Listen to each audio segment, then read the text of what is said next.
pessoal, tudo bem?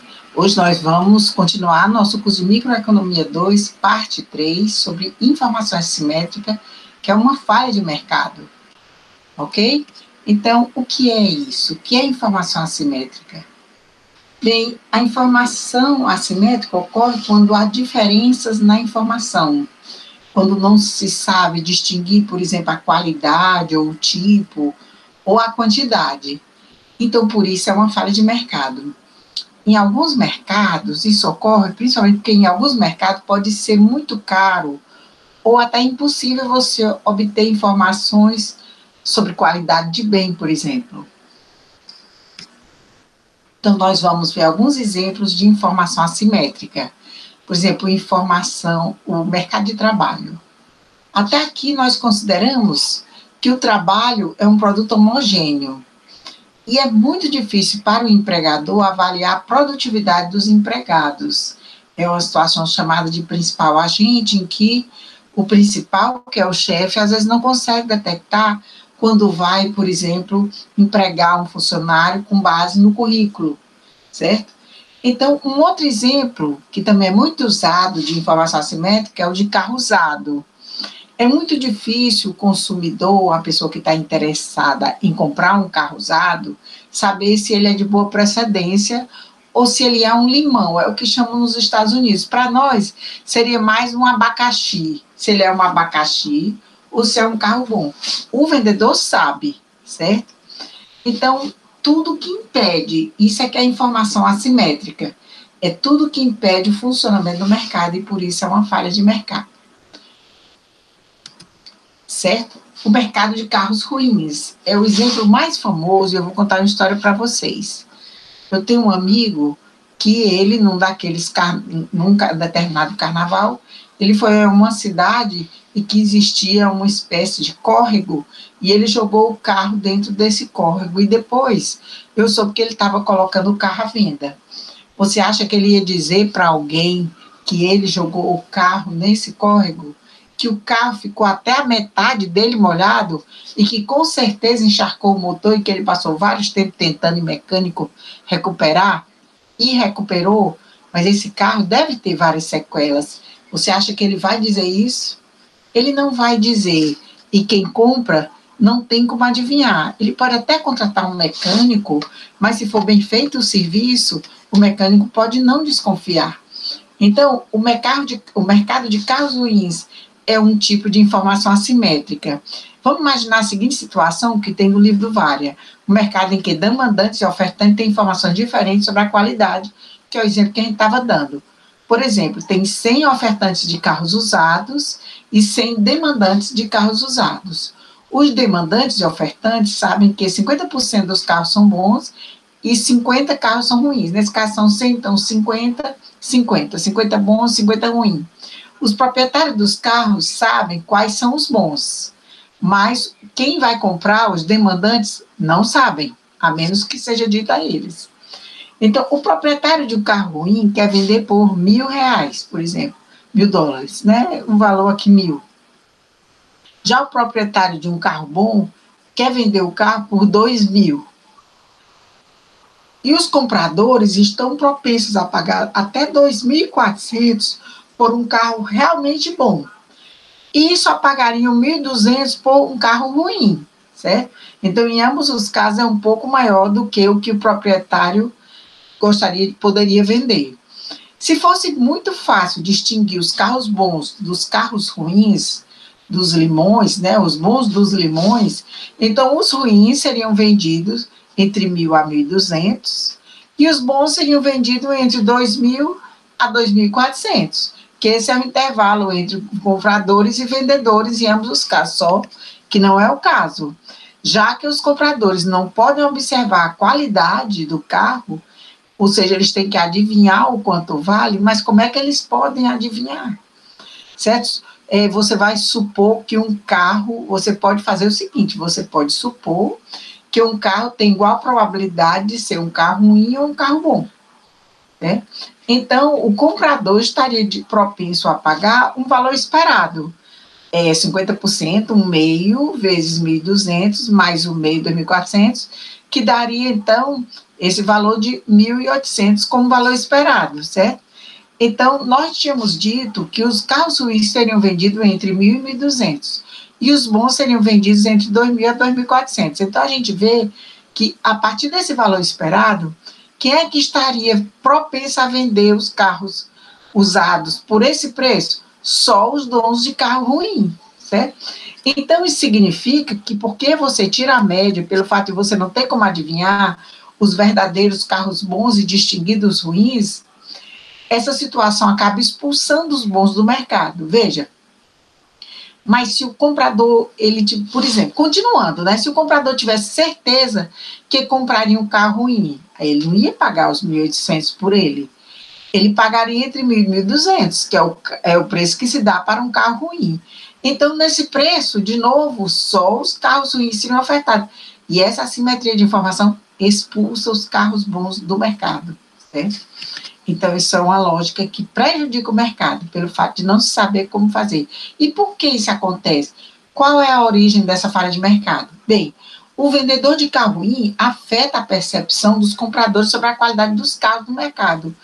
Reduz o preço que os compradores estão propensos a pagar pelo carro médio e prejudica quem vende um carro bom.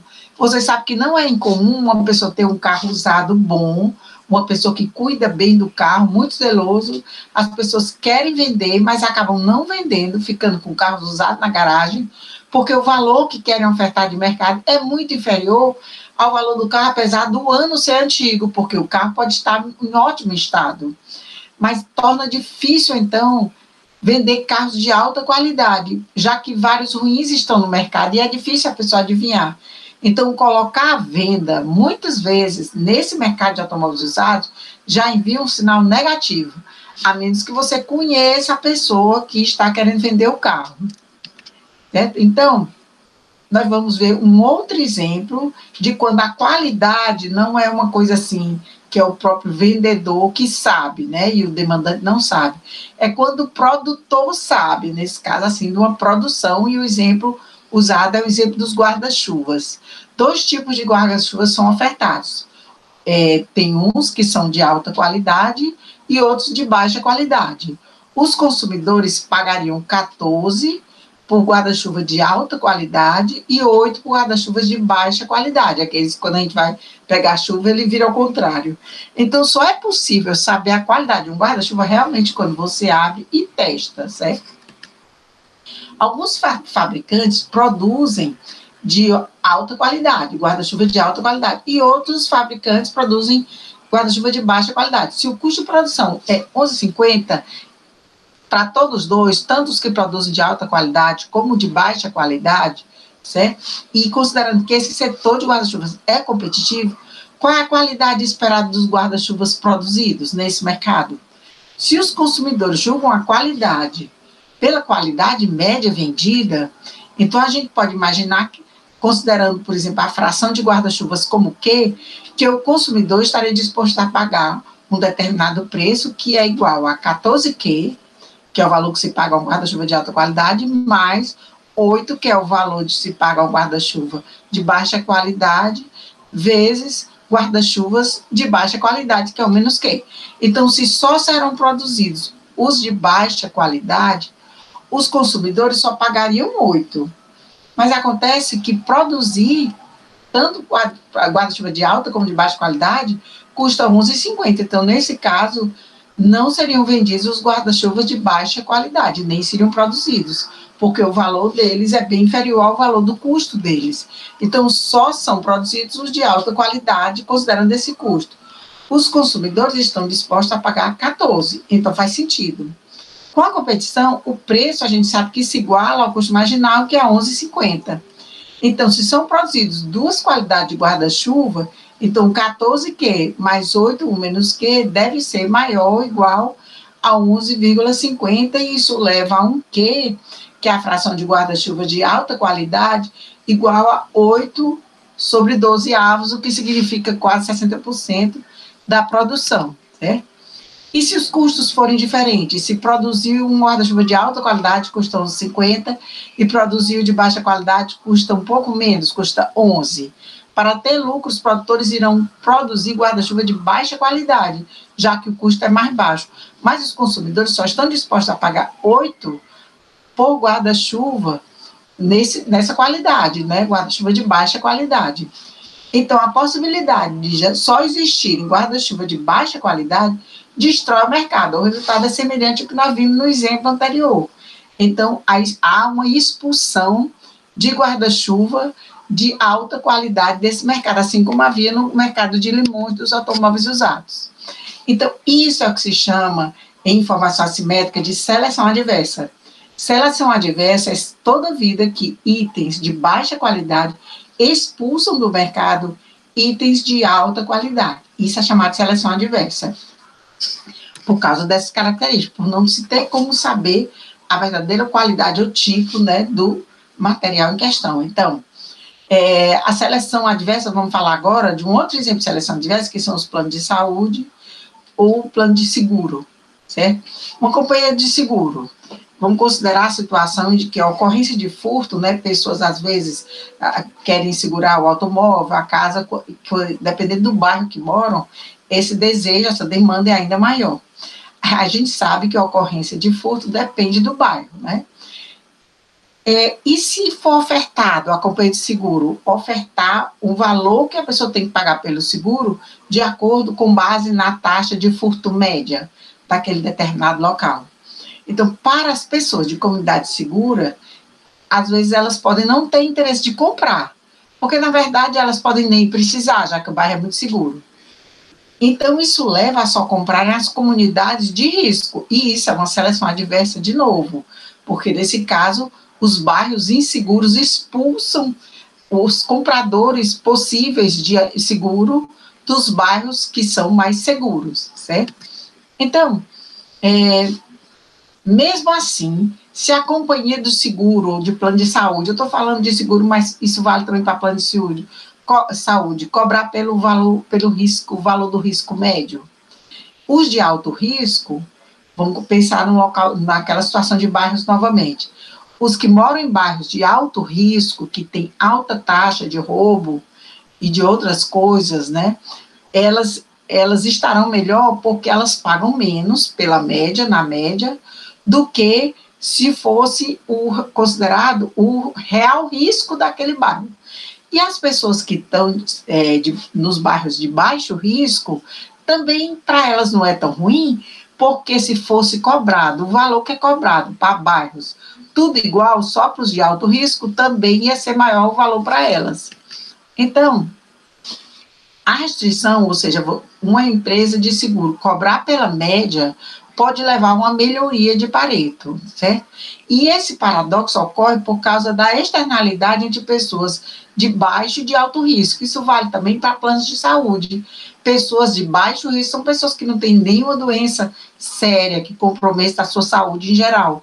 E de alto risco são aquelas pessoas que têm algum tipo de risco, e as pessoas, quando vão comprar um plano de saúde, não vão dizer, eu tenho um problema muito sério de saúde. Elas, em geral, omitem, apesar de ter um formulário grande para a pessoa preencher. O que na prática acontece é isso. Então, como evitar? No caso de plano de saúde, as empresas de saúde, em geral, elas costumam fazer planos em convênio com empresas, certo? Aqui na UFC nós temos a Associação dos Docentes da UFC que tem um plano de saúde. Então, tem várias empresas que fazem. Por que isso?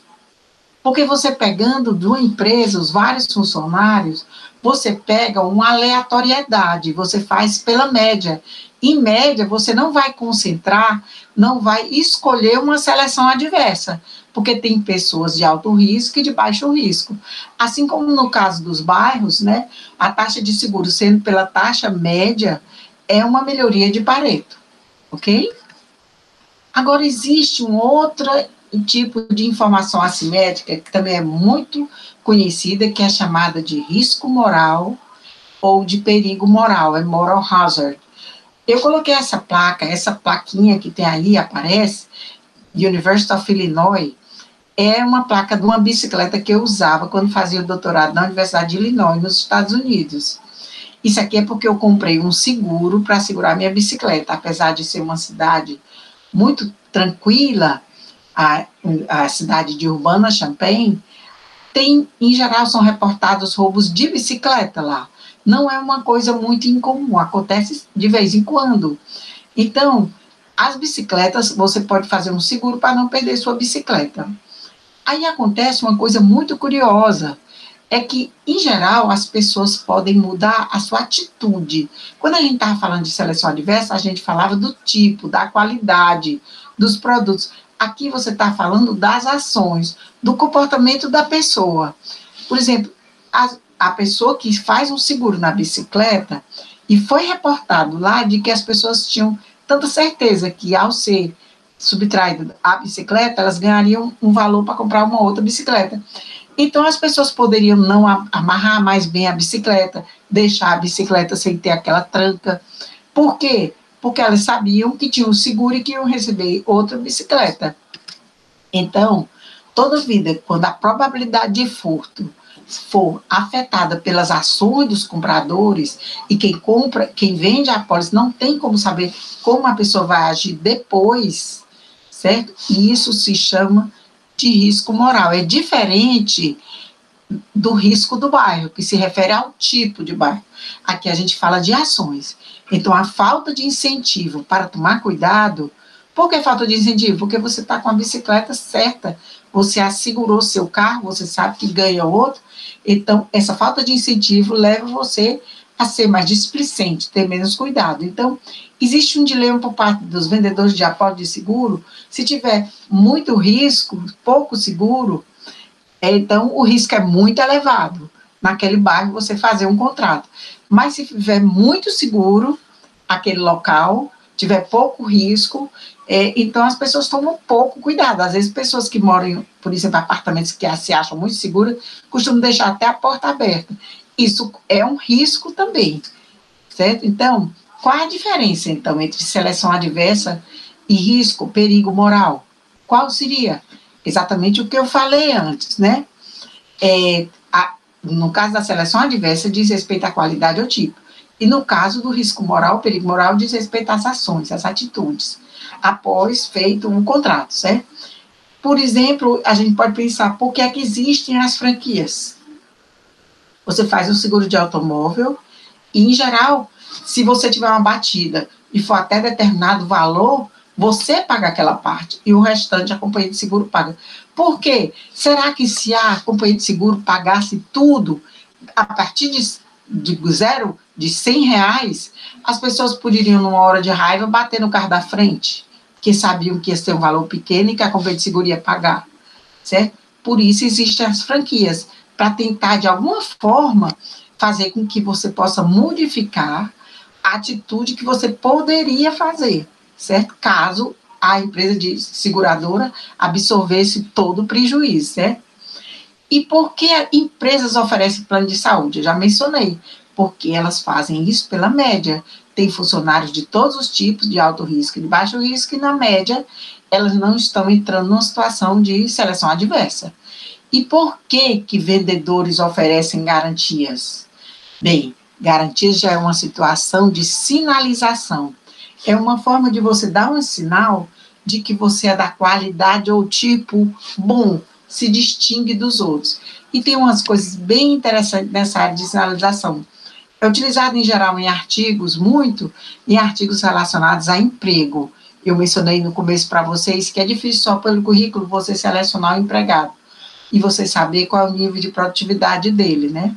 Então, quando há seleção adversa ou risco moral, perigo moral, alguns agentes investem em sinais para que possa haver a diferenciação do tipo ou da ação da pessoa, certo? No caso do mercado de trabalho, às vezes o sinal pode ser o currículo ou fazer mais um curso, certo? O que nem sempre pode significar que vai aumentar a produtividade. Em geral, não. Então, esses sinais, eles podem ajudar a resolver problemas de informação assimétrica. Por exemplo, você está vendendo um carro. Se o seu carro você tem certeza que é usado, mas é bom, se você disser eu dou uma garantia de 4 anos, é possível que isso imita uma sinalização de que realmente você cuidou bem do carro, seu carro é bom. E isso pode evitar o problema de informação assimétrica. Já no mercado de trabalho, isso pode não acontecer. O fato de você ser mais, ter um nível de educação maior, não significa que a sua produtividade é maior e pode não ser uma boa sinalização. Existe também uma outra área relacionada, né, quando a gente fala de informação assimétrica, de incentivos, né? Como é que você faz para que alguém faça algo que você quer que ele faça, certo? Você pode tentar remunerar com base na produção, mas como é que você consegue? Na verdade, se diz que para você ter isso de forma eficiente, o benefício marginal tem que ser igual ao produto marginal. Mas pense, por exemplo, os incentivos são cada vez mais usados para que você evite informações assimétricas. Por exemplo, quando o governo lança programas como, por exemplo, o Refis, outros programas de perdão de dívida, ele pode dar um incentivo indireto para pessoas que pagam em dia. Olha, não precisa nem você pagar tão em dia assim, porque depois pode ter esse programa. Por isso é importante não ter esse programa institucionalizado e não ter certeza que ele sempre vai ocorrer, porque ele pode ser um incentivo até à inadimplência, certo? E a pessoa nunca sabe como é que o outro vai reagir, porque isso é uma das situações de informação assimétrica. Então, espero que vocês tenham gostado. It's a whiteboard. E que vocês gostem, é o Mundo Selvagem mais bonito, espero que vocês tenham gostado do curso de microeconomia, e foi um prazer passar para vocês essas ideias, tudo de bom para vocês. Tchau.